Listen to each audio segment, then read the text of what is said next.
see the way they hate.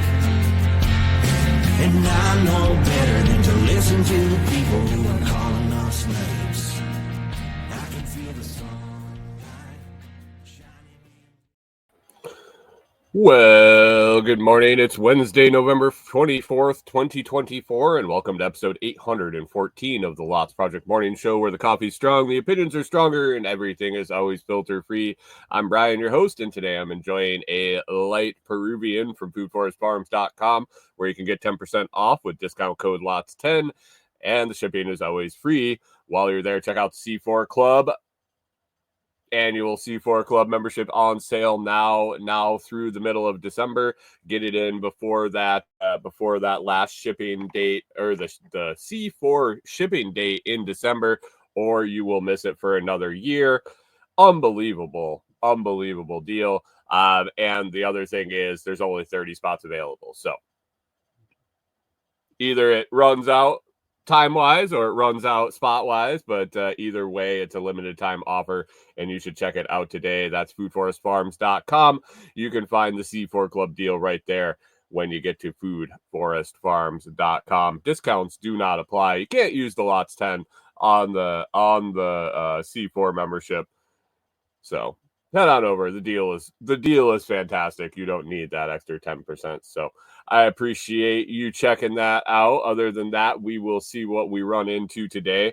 Let's head over in the live chat, see who's hanging out already, and then we will get rolling. Good morning, Canadian Farmstead. How's it going? Pip, Wednesday, middle of the day, hump week. Canadian Farmstead says vertical is way too close. I don't know how to fix that, man. Let me see if I can change it. Good morning, John Palmer. How's it going? Fuck.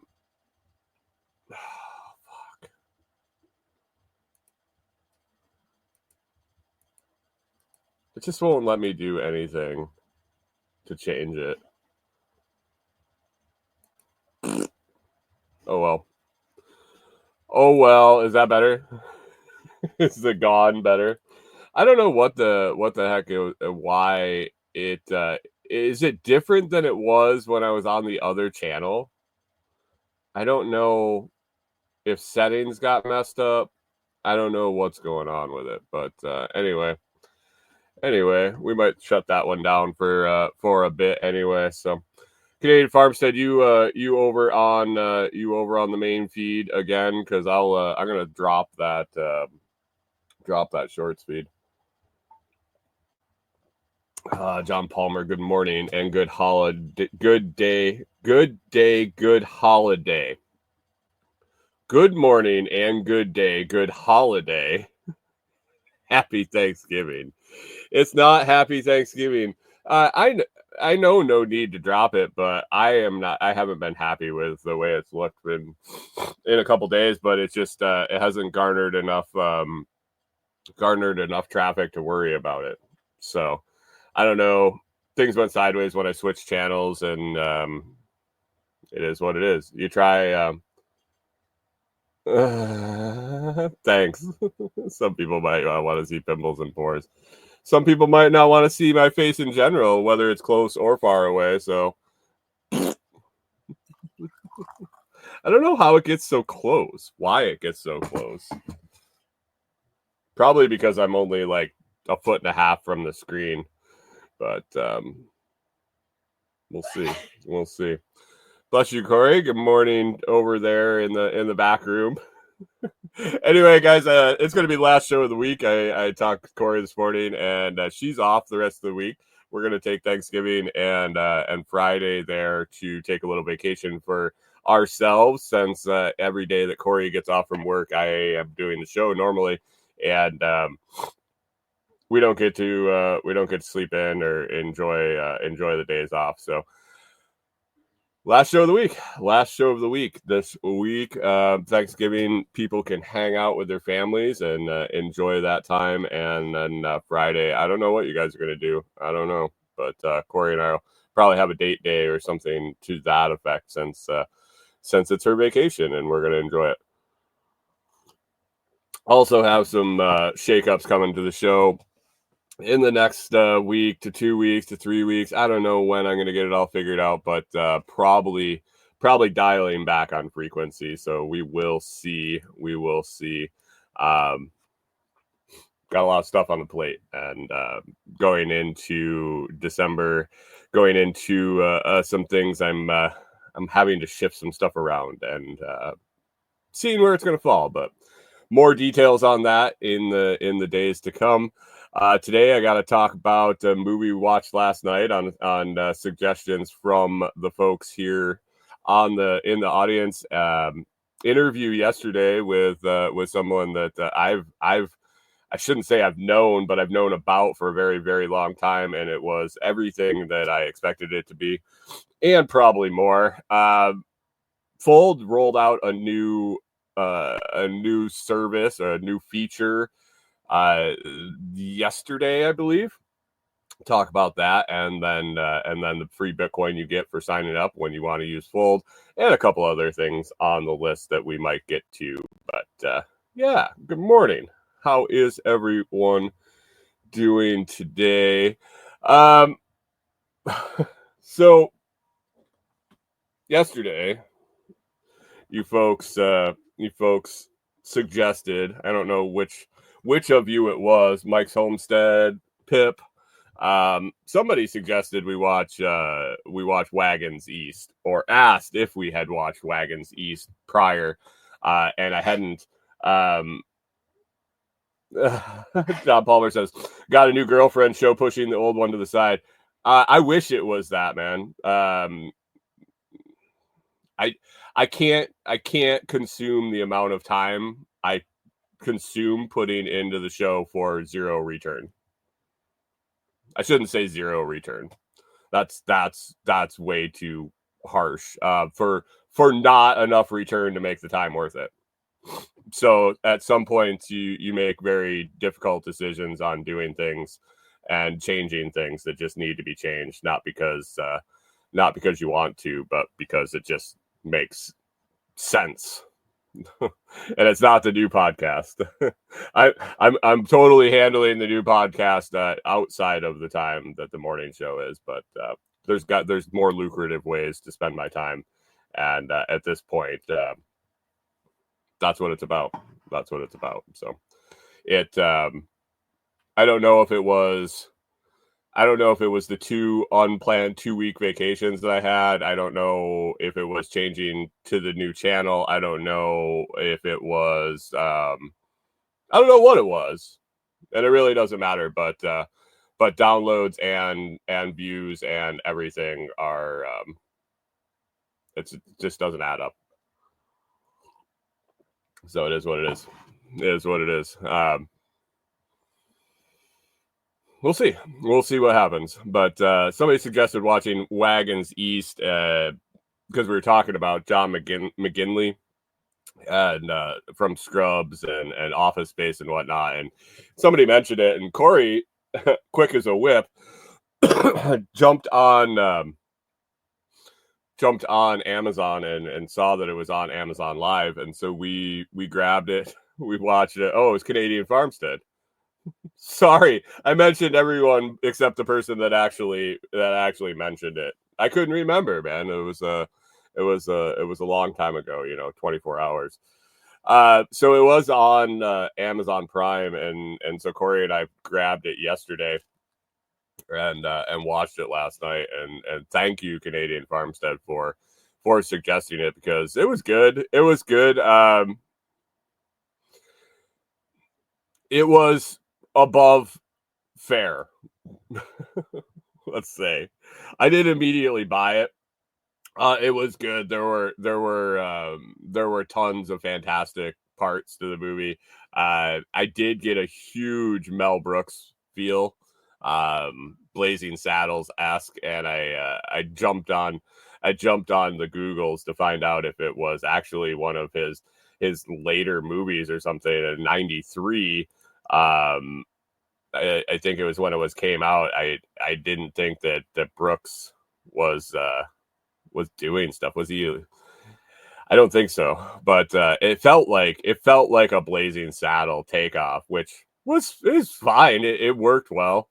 It worked well. McGinley was hilarious. It was just, like I said in the Telegram group, he was fabulous in his role in that, and yeah, definitely worth watching. It was worth watching, 100%. But yeah.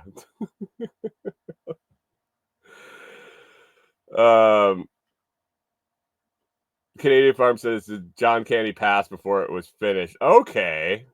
All right. All right.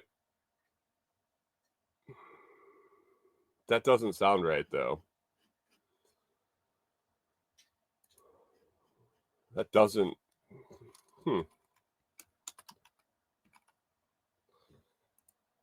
I mean, you would know.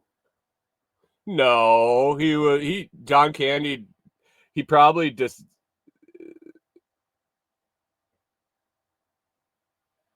the John Candy died in 94.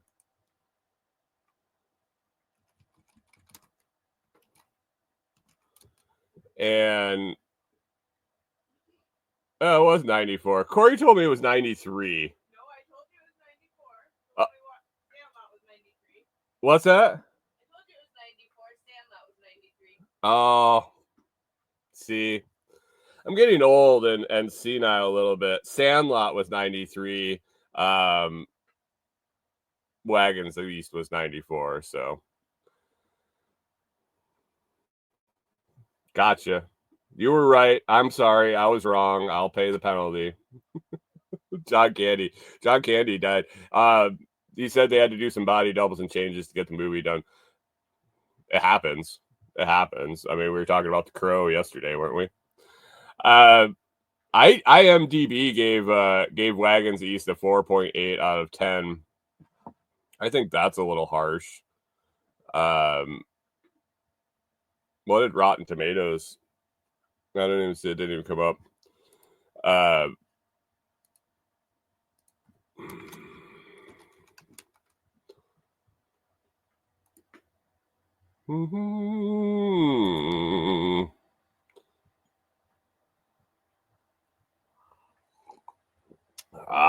right.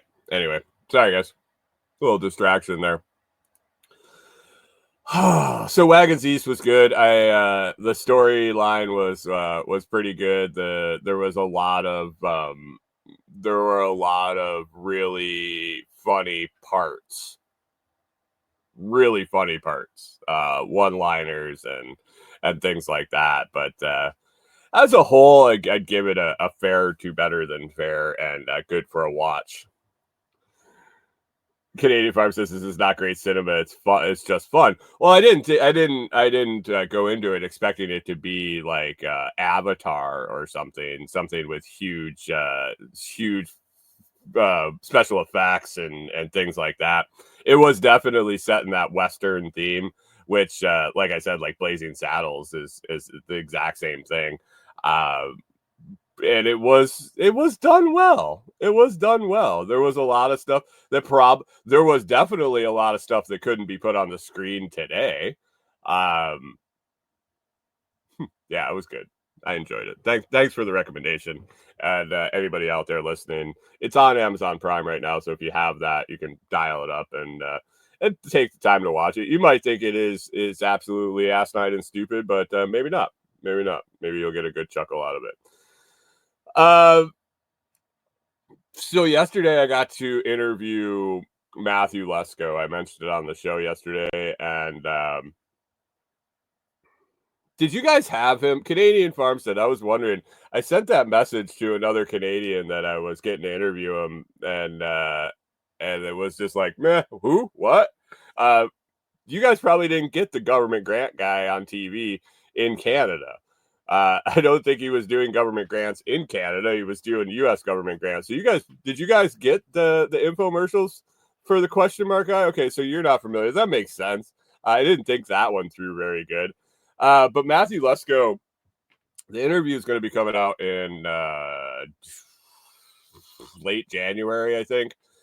He was a guy that landed, ended up landing in a pretty interesting gig where he researched and wrote books about using government grants, how to find them, how to qualify for them, how to write them, how to get them money. And it was, he learned how to sell and realized that it wasn't what you said, but how you said it. He made up suits, not like tuxedos, almost suits, dress suits, with question marks all over them. He did his hair all crazy, wore interesting glasses, things like that, and did infomercials and acted insane, basically, screaming and yelling about the government money and this, that, and very, very recognizable if you've seen him. He went on things like Oprah and Larry King and all of these talk shows talking about his books. And it really came off as, when I was growing up, it came off as a scam. The order this book and I'll tell you how to make $1 million. All you got to do is sell 1 million of these books type of thing. Late night sham wow infomercial type. But he had staying power. I mean, the guy's 81 years old. He's still doing what he's doing. He started back in the 90s and has rolled through the 90s, 2000s, into today, and he's still out there pushing. And he tossed out some interesting facts yesterday. And when I started the interview, I wondered if he was Canadian Farm says how many lawsuits did he have for writing the book? I have no idea. But he started throwing some numbers around and through his verbiage, I kind of got this vibe, and I couldn't pin down if this guy was, if he really just wants to help people, or if he was just like a flaming lib wanting to give money away. And in the end, I think it was something to where he realizes the money's going to be given away regardless. It's in the budget. It's set. It's not like we talked a little bit about Trump and that people think that all this is going to go away because Trump's coming in and making all these cuts. He's like, the budget for 2025 is already established. And if you guys want to guess in the comments, there's a few of you here. If you guys want to guess how much money is allocated to government grants in 2025, he told me the number. It's actually going up. It's going up by like $4 billion or some shit. $500 billion. 500 billion. I can't remember exactly what he said it's increasing by, but the number was startling enough to me that I wasn't sure that he said it was increasing by that much. I thought it was the total amount. Give a guess how much government money is allocated in the 2025 United States budget for grants. And this is grants for everything from scientific grants to just help with getting a small business started, or this, that, and the other thing. All of them added up. He's done this research. Canadian Farm says $1 trillion. No.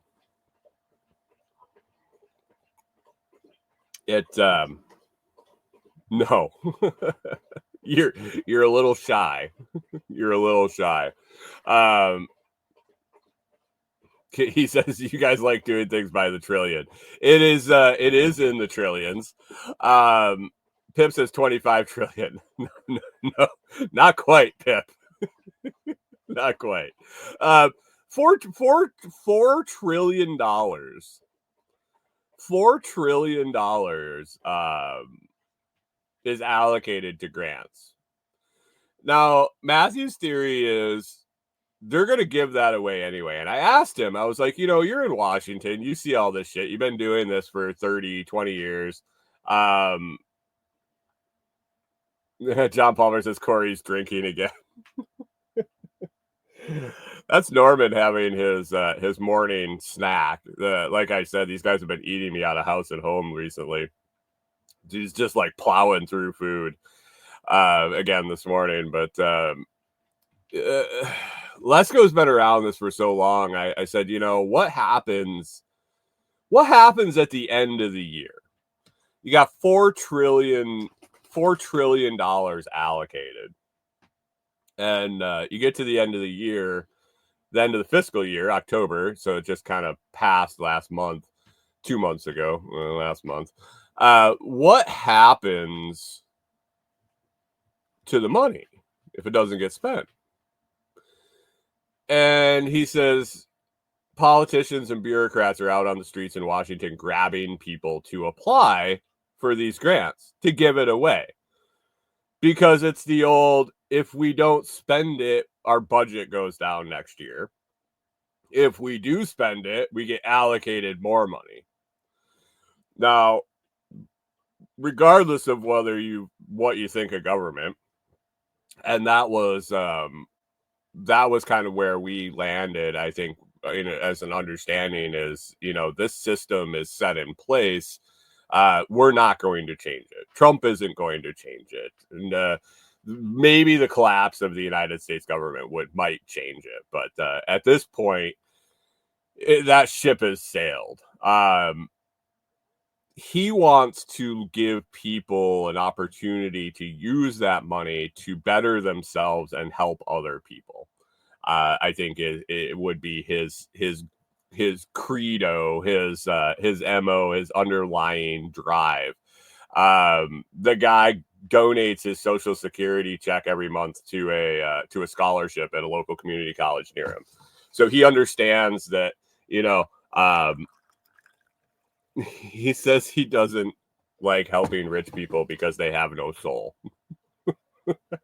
And I kind of chuckled. So I don't know where the dude actually falls politically on the spectrum, but in this case, we had a very interesting conversation about if it's there and it's going to be there, and somebody might as well use it to better themselves and hopefully continue that momentum and helping others after it happens. So it was an interesting conversation. He's as goofy as I ever thought, as I ever could have expected after seeing his commercials growing up and watching him over the years. He's as goofy as can be.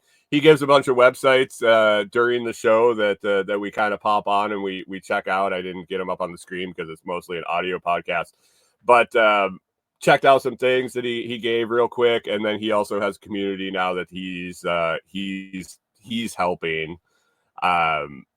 He's helping others help others. So look forward to that in January coming out. It's a lot more than what I just touched on there. We did have a nice, it actually went a little long.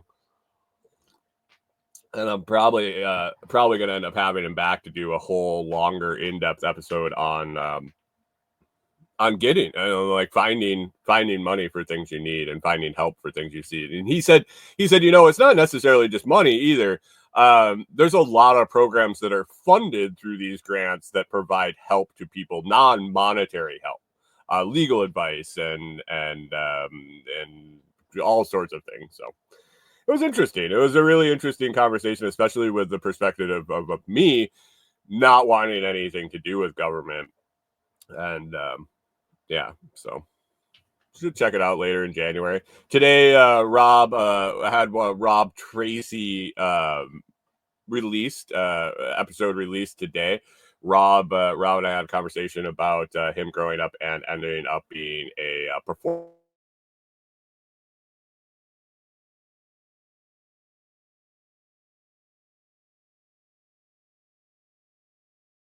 out, released this morning. And look at that. Little interwebs glitch. Released this morning. I think I set them to go out at 5 a.m.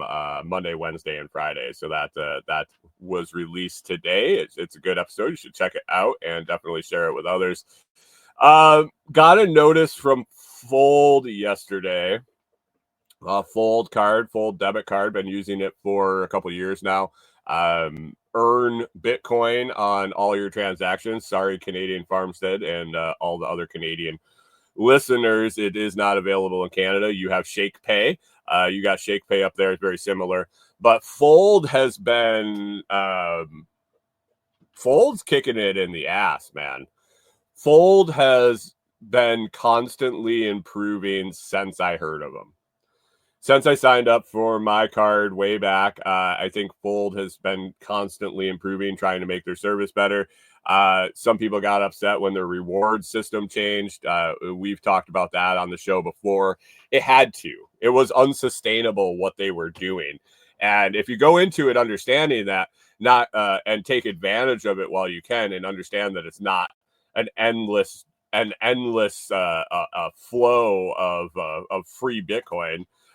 It's a promotional ploy to get people to start using their service, and then realize that now you're still accumulating Bitcoin, probably at a more reasonable rate and a more sustainable rate than what was possible at the beginning. And not compare it to what you were making before, but look at it standalone with, if you pay for a Plus membership, what's it cost? What do you earn in Bitcoin in a year? What does your Bitcoin value that you earn in that year? What is it worth next year? Are you hodling it? Are you stacking it to buy something? What is your MO? And take a big evaluation of that. You can't compare it to the day that you got the card and they were pumping for members and you got 1,000 sats on your spin in the morning and you got extra bonus spins and all this.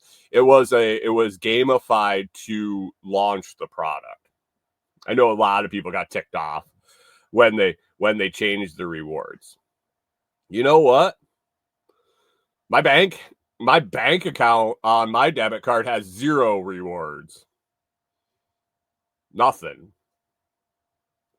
If I swipe my card at Kroger and buy $100 worth of groceries, I get $100 worth of groceries. I don't even know if we earn interest or anything. Not enough to even notice. John Palmer says, which time? They have to adjust. I think at this point,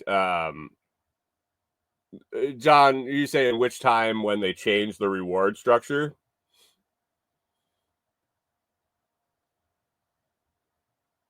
I think I've been through 2 changes. Some of them aren't their call either.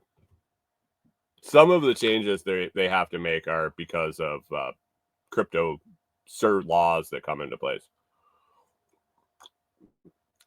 I mean, the transaction fee free Bitcoin purchasing in itself, you can literally send the improvements they're making. I feel are probably outweigh the rewards change. But anyway, I've always said, look at the rules. Anytime they change them, whatever they are now, look at the system and figure out how to maximize it to your advantage. And if you can't do that and you can't make it worth the trouble, then don't use it. Never really asked. I mean, I ask people to use it, but only if it's right for you. But right now, as it is, you can let's see the features they've added lately. You can buy Bitcoin, you can auto stack Bitcoin, you can round up purchases to accumulate and buy Bitcoin. You can now send Bitcoin to your Fold card and use Bitcoin balance to purchase gift cards. You can purchase gift cards and send them to folks. So if you're giving gift cards away as a gift for present, you can buy those gift cards, send those to people using either your Bitcoin balance or using fiat. I just saw that yesterday. I don't know if they announced it yesterday, but I saw it yesterday. You can now link a credit card to your Fold account if you don't want to use your Fold balance to buy your gift cards. You can now use a credit card to buy your gift cards. So if you're doing Christmas shopping, things like that, I think that opens up a little bit of more availability to purchasing power, depending on how you run your finances. That's available. And released yesterday for sure, announced yesterday, I guess, you can now get authorized user cards for your families, for your wife, for whoever, just like you would a credit card. So Fold, for a long time since they were established, said if you want a second card, you have to have a second account. We can't do linked accounts. Not anymore. So if you wanted to get a card for your wife or your kid or a second one for yourself, I don't know, your grandma, you can now do authorized users just like credit cards. So nice new feature. They do have the 20,000 sats for new members, new signups, and then I would get 10,000 sats back if you use my link. It's down in the video description, the audio description. Click that link, sign up. Once you attach a bank account, make your first purchase, you get a 20,000 sat bonus, which right now is worth like what, $20, $19. What's 20,000 sats, John? If you could convert that, or maybe Pip, somebody Canadian Farm said, how many US dollars is 20,000 sats at the moment? It's got to be like 19 something, 18 something. Is that right? Or is that wrong? Too many zeros? I don't remember. Anyway, 20,000 sats for you. Tomorrow it'll be worth more or less depending on the price of Bitcoin, but 20,000 sats to you, 10,000 sats to me.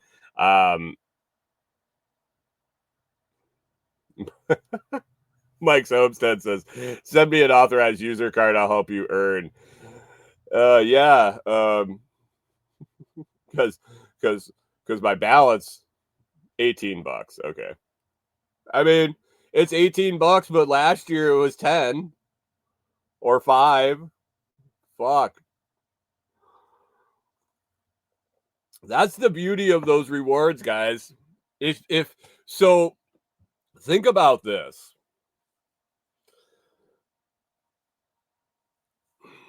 I think it's been 2.5 years. 2.5 years ago, some dude was like, hey, get this card, get this debit card and check it out. Maybe start tinkering around with it. You go on, you spin a little bit, you spin the thing every day, you get bonus spins, you do this. This is just a little fun gamified thing. It's an app on your phone. You get a debit card with it. You hook up the debit card. You start stacking sats with it. This is back when Bitcoin, is like, I don't know, under $20,000. And you start stacking. You start using it. You start working it. You try to figure out, okay, well, I'm going to be buying Amazon shit, so I'm going to buy some Amazon gift cards. I'm going to take the extra couple days, which now it's gotten way quicker.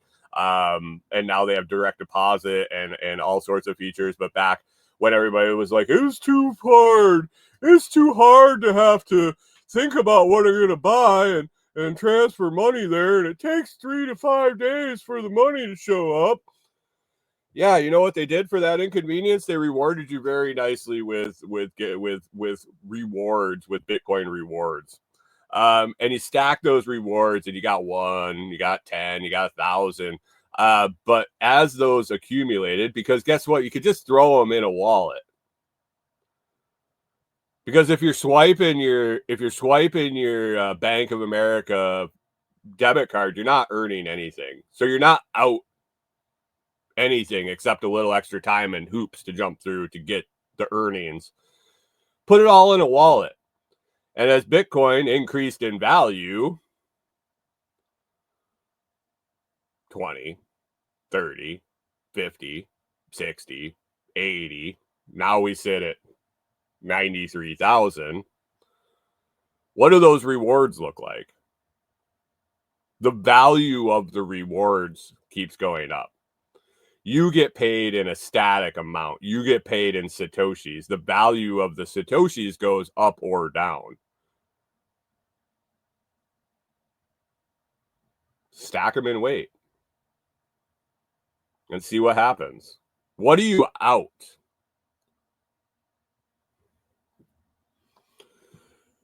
John Palmer's 247,215 Satoshis is what John's made.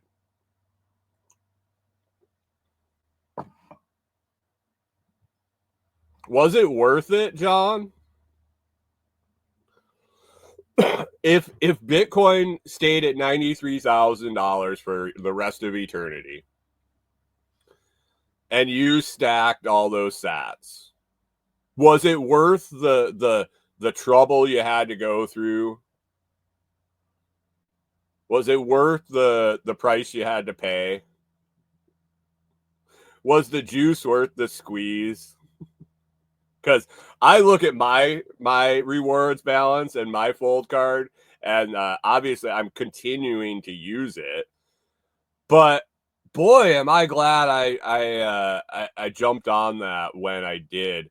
And the weird part is, prior to me getting a fold card, prior to me actually getting into it, by at least 6 months, I interviewed a guy on Lots to Talk About that lived off crypto, that used Fold for that purpose. He used it at that point, and I was busy and didn't look at it. If I had another 6 months of stacking at the higher rates that they were doing, because it was still a shit show and the functionality wasn't as smooth, so it's all compensated there. As the features increased and the usability increased, the rewards went down. It's just you see the model other places too.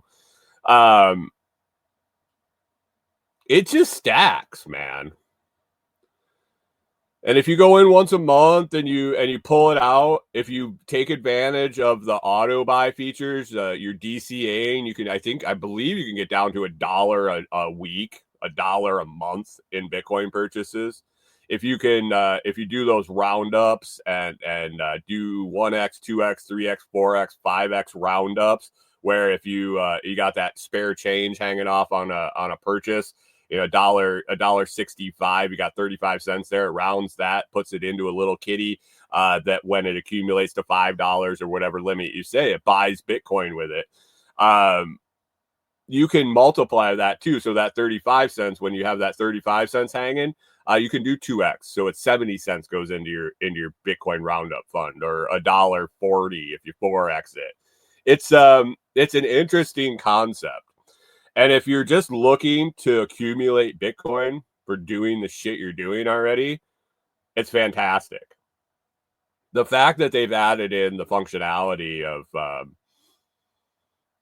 the authorized user and being able to tag a credit card to use to buy the gift cards, and it still has functionality, I think it's great. I think you should have taken the advice 2 years ago, but the next best time would be today. So scroll down, hit the link, sign up, and start using the card.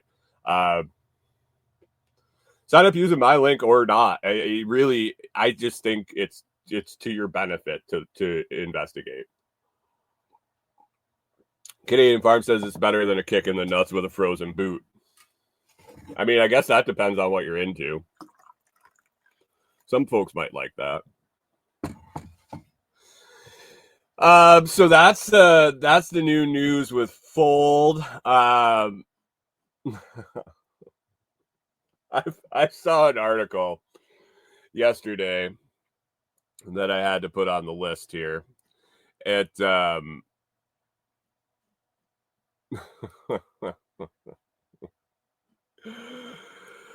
I don't know if this is going to ramp up with the change in regime here in the U.S. or what's going to go on with the climate science and all of the end of the world and the climate change and all of that. I don't know how that cycle works if it goes up or down with the change, but article says headline: Earth's axis tilts 31.5 inches and scientists pinpoint exactly who is to blame.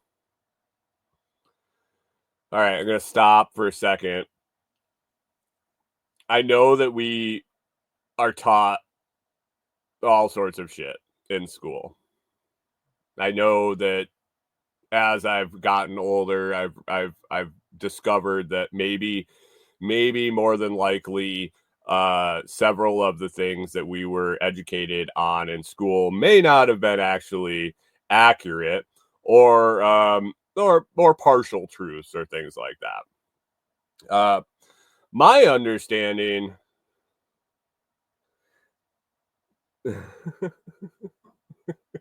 Canadian Farmstead says, can I please pay the access tax? Right. So my understanding is that throughout the history of the Earth, as long as it's been here, things have been shifting. Poles have been changing. Axes have been slightly varying back and forth. And when we think about the size of the Earth, and we think about a 31-inch shift,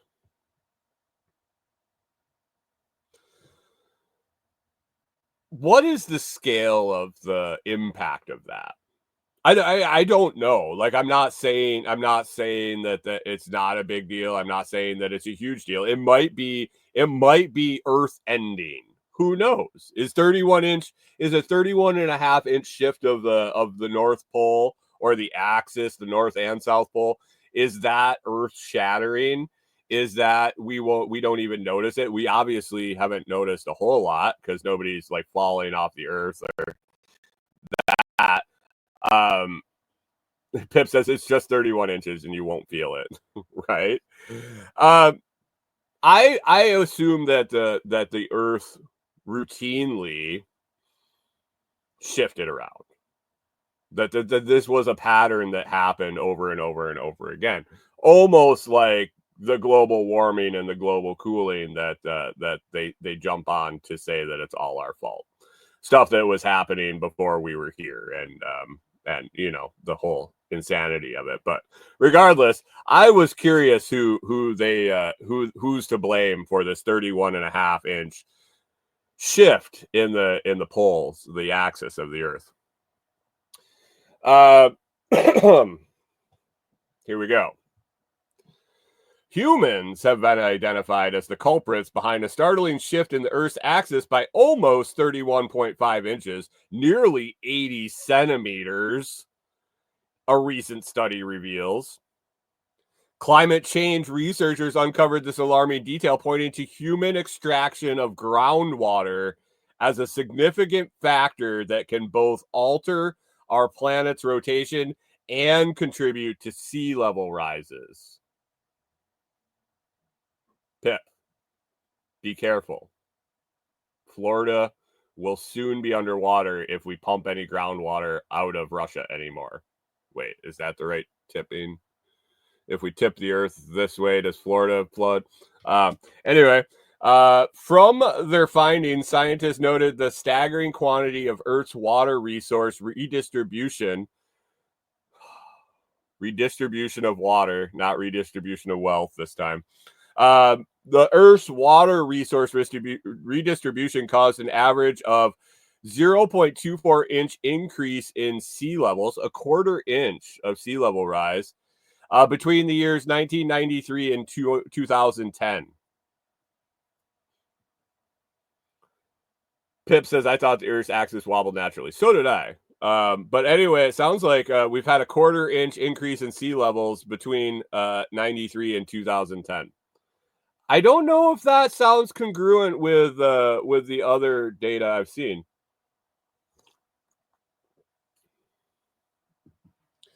This resulted in the movement of the Earth's mass and a consequent drift of its rotational pole at approximately 4.36 centimeters annually.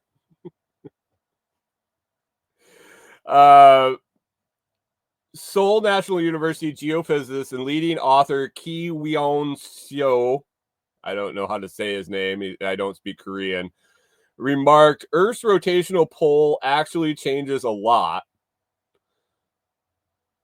Our studies show that among climate-related causes... Okay, so here we go. Here's the quote. Earth's rotational pole actually changes a lot. So there's a million factors in this, but our studies show that among the climate-related causes, so we have several causes. We'll translate this for the slow kids. We have several causes of the Earth wobbling, quote unquote wobbling, but some of those are climate related, and among the some that are climate related, the redistribution of groundwater actually has the largest impact on the drift of the rotational pole.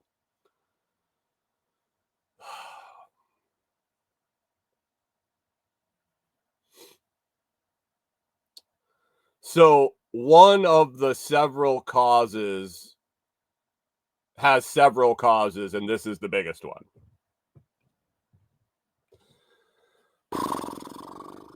The way the Earth tilts hinges on how its mass is distributed globally, with prominent factors including, hey, maybe that senator had it right. If we put another Navy base on that island, it might flip over. The way the Earth tilts hinges on how its mass is distributed globally, with prominent factors including the melting of ice from glaciers and polar regions in Greenland and Antarctica. As this ice transforms into water and travels towards the equator, it redistributes the weight across the planet, thus instigating the axis shift. Analysis of data over a 17-year span revealed that the pumping of around 2,150 gigatons of groundwater has precipitated a shift of about 31.5 inches in Earth's tilt. Okay, so they just said that water melting off the ice caps is flowing towards the equator, but then reference pumping groundwater as the cause.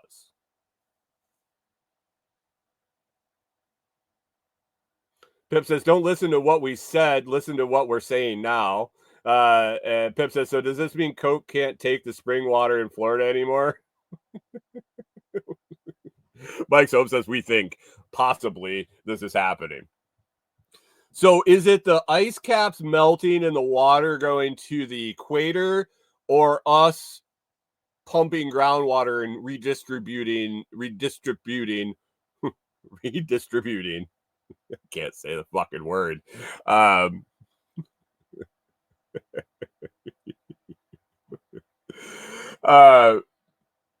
Moving the fucking groundwater, making the Earth tilt. Researchers highlighted that the primary reason for the increased water pumping are irrigation and human consumption.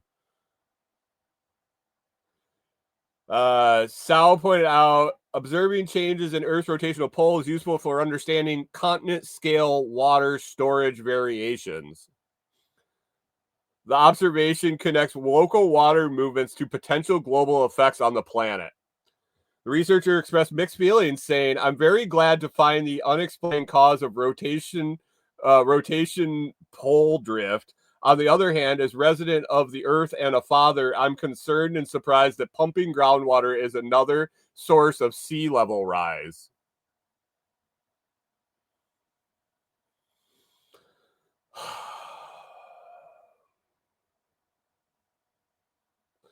According to findings published in the Journal of Geophysical Research Letters, melting of the polar ice sheets and mountain glaciers has been understood as a main cause of sea level rise associated with contemporary climate warming. It has been proposed that an important anthropogenic contribution in sea level rise due to groundwater depletion resulting from irrigation. All right, which the fuck is it? Is it the ice caps melting or the redistribution of groundwater? Because they keep interchanging them, and I don't think they're the same. I could be wrong. Is glacial ice sheets in the Arctic considered groundwater for irrigation and human consumption? I don't know. Pip says, is this a part of that $4 trillion study money? I'm guessing it. Well, this probably is not. I don't think these guys are from the U.S. Upon reviewing the study, NASA's Jet Propulsion Laboratory research scientists, I'm not even going to try that name, stated they've quantified the role of groundwater pumping on polar motion, and it's pretty significant. So now we're back to pumping groundwater. But every single quote starts with polar ice caps melting.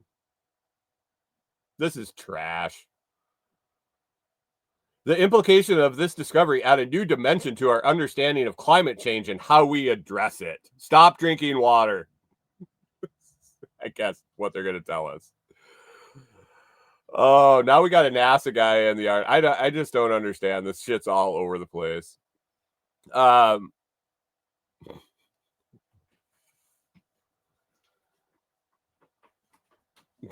Mike's Homestead. Don't worry about that. Mike's Homestead says, how about all the topsoil we dump in the ocean due to the big ag farming practices? I'm pretty sure putting soil at the bottom of the oceans will make the top go up. That makes sea levels rise. I'm pretty sure. I could be wrong, but I'm pretty sure if you take shit and throw it in the bottom of a body of water, it makes the top go up.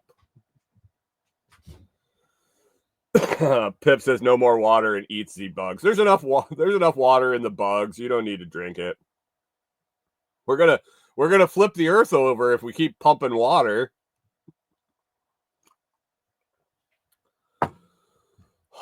You guys want to talk about 100K Bitcoin or shooting things at the sun?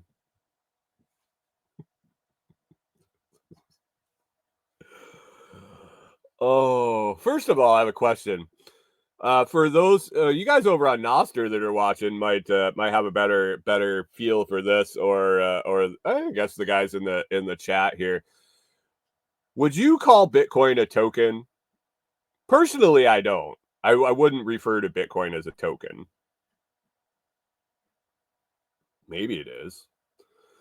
I didn't think that Bitcoin is classified as a token, but could be wrong. It didn't sound right. It didn't sit right.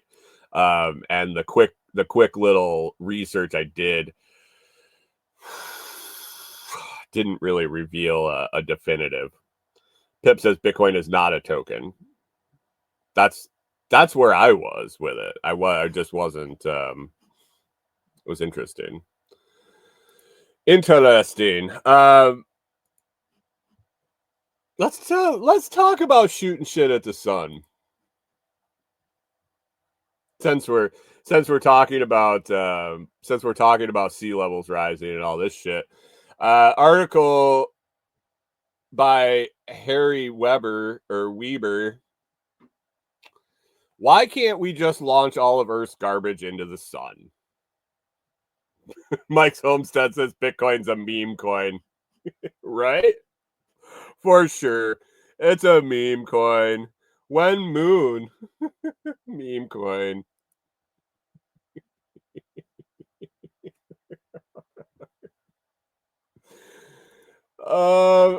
Why can't we just launch all of Earth's garbage into the sun? After seeing Elon Musk send thousands upon thousands of satellites into low Earth orbit, it's only natural to wonder. I don't know how natural it is to wonder this, because I haven't wondered. Have any of you wondered it? It's natural to wonder why we can't launch all our junk into space too. I've never wondered that. Or even straight into the sun. That sounds like a good idea. John Palmer says that sounds like a great idea. Then the sun can start shooting back. Aside from the moral quandaries raised by such a poor stewardship of our already disheveled solar system, Earthlings probably haven't made a habit of beaming literal garbage into space yet because we simply can't afford to. Are they running out of shit to fucking write about? Pip says, but if we launch all the weight into the sun, we could flip the Earth due to the loss of mass. The garbage is keeping us on tilt.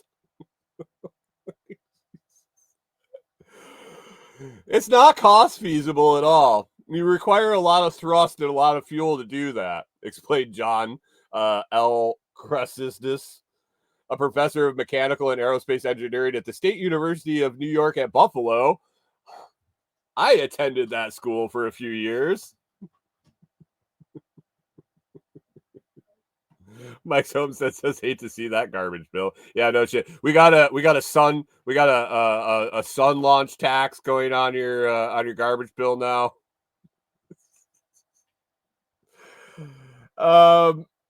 In a call with Popular Science, part of the challenge is that our junk can't go just anywhere, although it certainly does so here on Earth. Microplastics are literally everywhere, and the Great Pacific Garbage Patch is around twice the size of Texas. John Palmer says that explains some things. Me going to college for a few years. But if we could somehow gather it all up and bag it for space, would we use Hefty or Glad?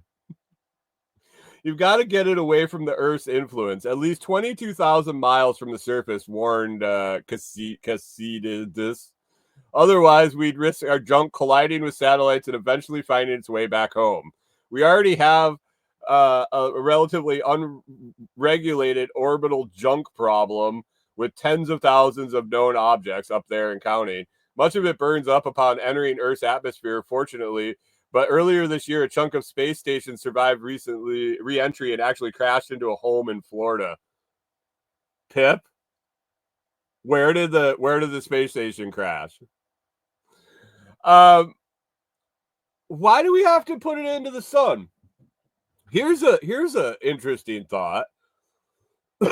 If the majority of things burn up on re-entry, what if we send smaller amounts of garbage more frequently into low orbit and let it come back in slowly and burn up in the atmosphere? It'd be like a big incinerator. We just routinely are propelling our garbage into space for it to slowly come back and enter the atmosphere and burn up on the way back in. I mean, would it work?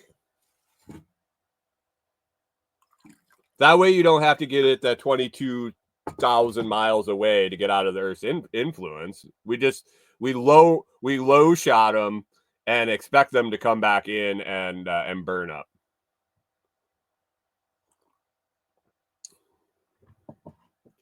Pip said the ISS part crashed into a 2-story Naples home back in June. I don't even recall that happening.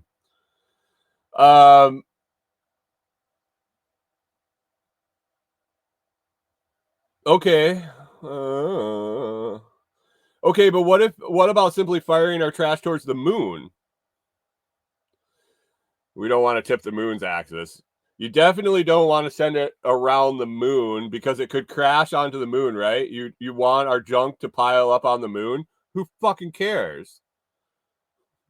For the record, dear reader, I do not. Even Mars, something like that, you've got to think 200 years from now, and hopefully we'll be colonizing Mars. You don't want junk there too.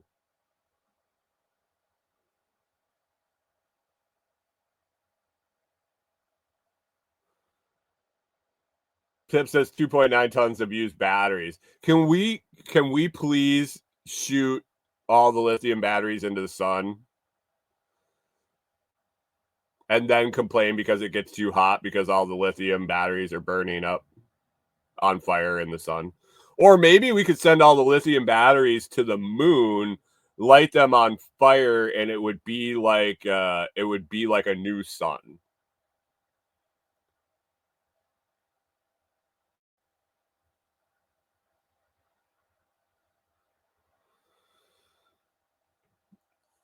The part that hit the house in Naples was 2.9 tons of used batteries.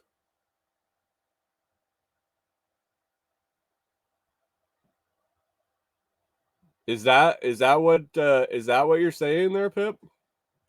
That's interesting. Interesting. Oh, why don't we shoot our garbage into the sun?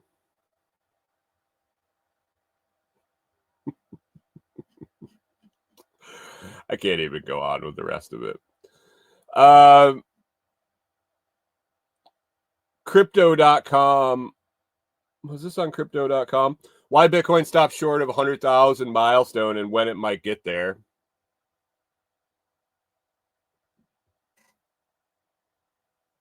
$93,475 for reference, $93,475 at current time here at 7 o'clock on November 27th, 2024. If you're hearing this from the future. Bitcoin rocketed towards $100,000 last week, but pulled back just shy of the milestone in recent days. This was from 13 hours ago.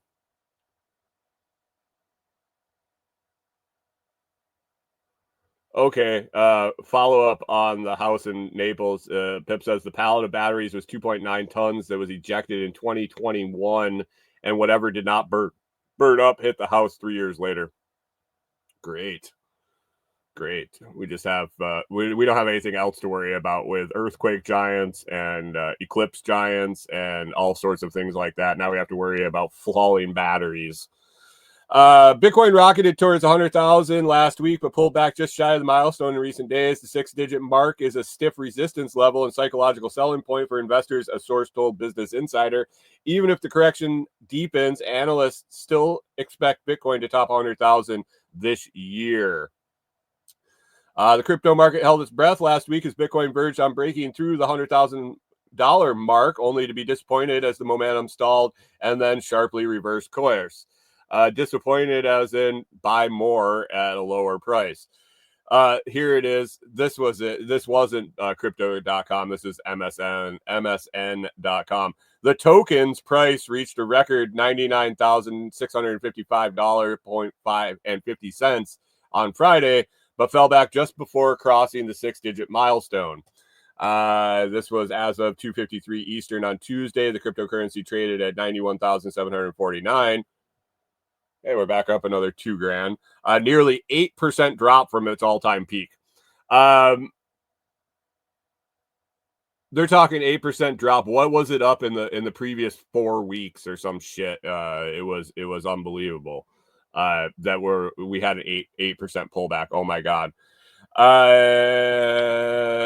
Matt Mena, a crypto research strategist at 21 Shares, explained that the 100,000 level serves as a psychological selling point for investors who have held onto Bitcoin since the last bull run.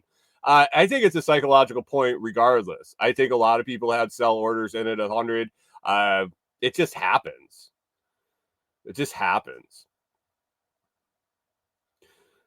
Pip says, hey, the DAS is paying for the damage, or the taxpayers. Right. John Palmer says they probably thought it would burn up, but forgot to carry the 1 in the calculation. We can get 0.29 tons of batteries to burn up in 3 years if we eject it now. God damn it, John. It was 2.9 tons. Guys, don't worry about Bitcoin. A similar pattern emerged earlier this year in March when Bitcoin lingered near its previous all-time high of 69,000 from 2021 for almost 7 days before eventually breaking through.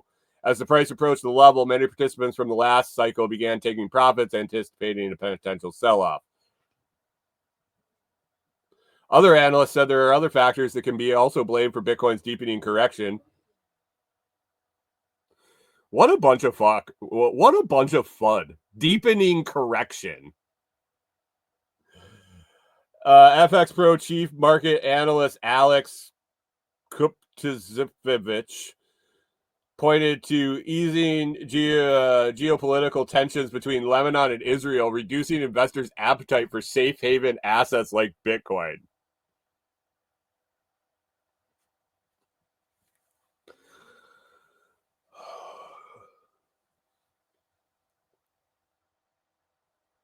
Peace in the Middle East. Peace in the Middle East stopped Bitcoin from topping $100,000. Should have been the headline. Oh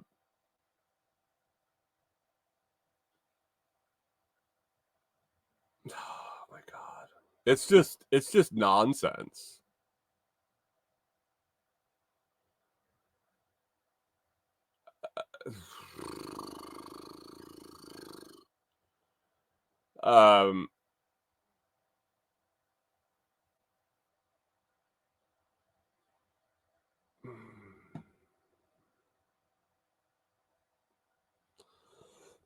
Sorry guys, I can't even read it. I can't. No. Pip says, let's be real, Bitcoin value hasn't gone up. The fiat dollar has gone down that much. I don't know if that's exactly right. But kind of, sort of. Not all in. It's a lot of shit, man. It's a way deeper than that, but I don't think it's peace in the Middle East. I just they every time the needle moves, everybody's got 17 reasons why. People sold at 100,000, close to, prior, took profits. That's just what they do. We're coming up at the end of the year. New president elected, like all the reasons stacked up. Did you see when it started going up? It was right after the election, actually election day. I remember sitting on election day watching the alerts come on my phone going, I know who's leading in the polls. I can tell you who's leading in the polls. When people in power make policy that affects something, crypto, and then the new people in power have the exact opposite view on said thing, crypto, maybe it's good for the price. Maybe more people are interested in getting into it when you have someone coming into power that's like, yeah, it's not a bad idea. Whether that's true, whether that ends up being the case, who knows? But it happens to move the needle. There's a million reasons, but I don't know if easing tensions in Israel, between Israel and Lebanon, caused it to not breach 100,000.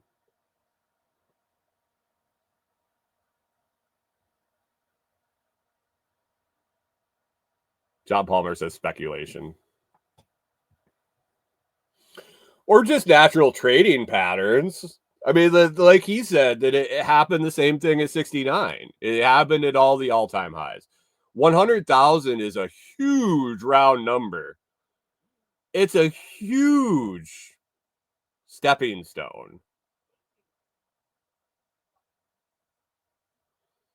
What would have been the last one? 1,000, 10,000, 50,000? What psychological number has the same significance as $100,000 asset? We were going to six figures. We're rolling the odometer. It's a big one. I think it's more. I think it's more significant than a lot of people give it credit for. a big, big, big round number. Oh, I got to get out of here, guys. We're going to wrap it up. I'm going to take a couple days off. We'll regroup. We'll come back on Monday. I'm hoping to have everything figured out and in place by next week, figuring out what I'm going to be doing going forward here. I appreciate you guys hanging out this morning. I hope you have a fantastic Thanksgiving. Maybe not regular scheduled show. Maybe we'll pop on, do something on Friday with some Amazon stuff. If I don't see you before Black Friday, before Cyber Monday gears up with all the sales and everything, Christmas shopping and the like, if you would please start your Amazon purchases by going to amazon.com/shop/the Lots Project, going to YouTube, finding any of the videos on the Lots Project channel, click on those affiliate links and get started in that tracking. I appreciate that. This is a big time of year for people that roll have income coming in from affiliate sales. It's the shopping season, so don't give all your money to Amazon. Let them send me a little bit kickback for all the purchases you make. Talked about the fold card earlier. You can scroll down and find a link to that down in the description, and link to Director Detour, new episode released this morning and every Monday, Wednesday, and Friday. Also, all sorts of idea lists down there, emergency vehicle gear list, coffee gear list, and be sure, like I said, to consider a year of C4 for you or someone you love. I appreciate you hanging out this week, guys, and have a very, very, very happy Thanksgiving. We'll catch you on the Telegram group, out on socials, over on Noster, and we will talk to you soon.